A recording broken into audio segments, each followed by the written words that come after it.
ensimmäinen työpaikka on ollut. Et siitä asti on viihtynyt.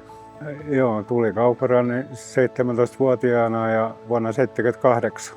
Alustuotteita ei ollut kuin 2-3 kappaletta, mitä tehtiin, ja tekeminen oli siihen aikaan, kun ei ollut koneita, niin aika haastavaakin. Että kaikkea on tullut kokeiltua, kaikkea on tehty ihan alusta asti, että on ollut maalausta, kokoonpanoa, hitsausta, tuotekehittelyä ja jopa autokuskikin on ollut jossain vaiheessa. Ja nykyisin on enemmän tässä huollossa, niin on ollut tätä koulutustilaisuuksia LVI-liikkeelle ja myynnille. Työ on ollut mielenkiintoista, kun on vaihtelua ollut. Kaukoran vahvuus on ollut varmaan sellainen, että me ollaan pystytty hyvin hoitamaan nämä kaikki reklamaatiot hyvin nopeassakin aikataulussa, että asiakkaat on ollut tyytyväisiä. Kaukoran huollossa on ollut hyvät yhteishenki ja ollaan yhdessä ratkaistu näitä pulmia.